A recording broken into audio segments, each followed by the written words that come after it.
speech is going to be on continuing your education after high school, whether it's worth it or not. When you're a senior in high school, it may seem like going to school voluntarily after graduating may be asking for torture. What you don't really have to worry about that time is making a living, supporting your family. Not all successful people go to college and earn a degree, but the number of people who do succeed without one is dwindling. These days, having an associate's degree is like a high school diploma would have been 20 years ago. Job markets are looking for the most skilled people in the fields when hiring. Some companies won't even look at your resume unless you have a degree or certificate of some kind. It doesn't matter if you have a high school diploma or GED, just that you have some formal training afterwards.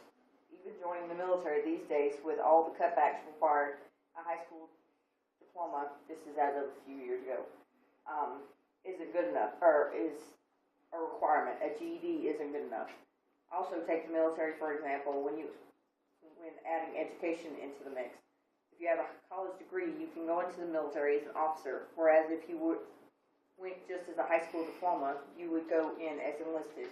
The start-out pay of an officer is about what an enlisted member would have to be in for 6 to 8 years to achieve. The Montgomery College website has a helpful page on higher education. How much is higher education worth in cold hard money? A college master's degree is worth $1.3 million in a lifetime earnings over a high school diploma, according to the recent report from the U.S. Census Bureau. The website also gives helpful websites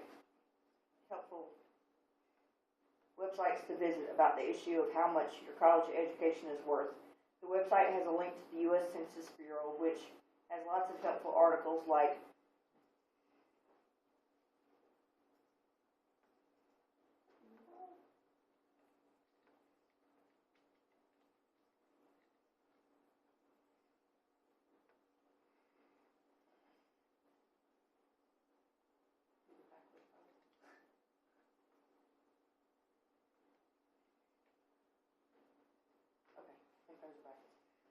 the big payoff, educational attainment, and synthetic estimates of work-life earnings. That's right.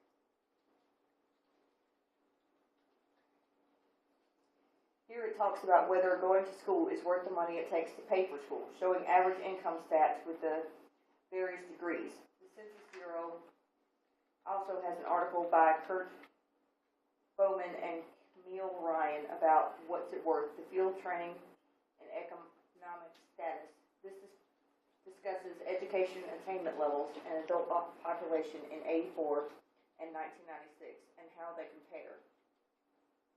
From less than a high school diploma all the way to doctoral degree.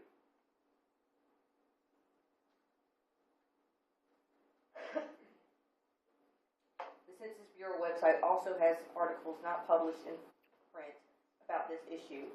One such article is the Field of Degree and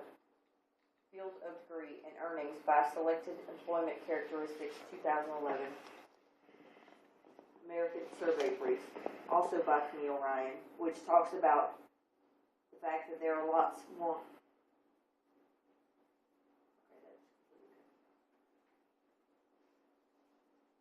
Median annual earnings by field of bachelor's degree by class of worker and educational attainment in 2011. Population 25 years and over. Full-time workers for information on facilities. Okay.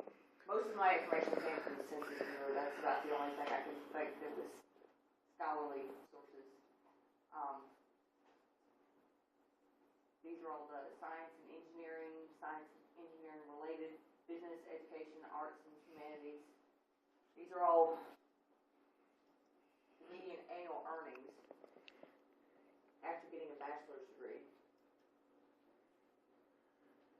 Or, self-employed workers, bachelor's degree, self-employed workers, advanced degree, wage and salary workers, bachelor's degree, wage and salary workers, advanced degree. College also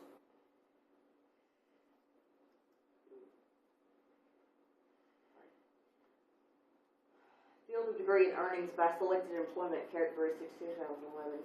Also, College is a time for networking. Making contacts is key in any business.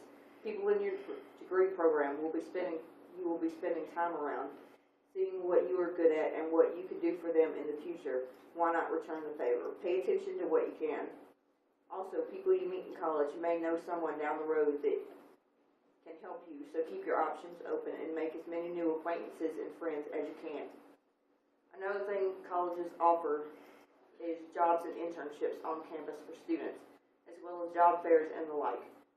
Make use of these free services while they are free now, instead of waiting until you need them and then have to pay for them. Even some classes can help in that aspect. ACA, which is a getting ready for college class that's a requirement for most degrees, requires you to make up a resume for that particular class, and who doesn't need as much input as they can get on how to sell themselves in a resume. I hope you all will think about your choices and choose to stay in college and get your degree, even get a higher one if that is what you desire. And please, and because the better the degree, the better the job you can get with it.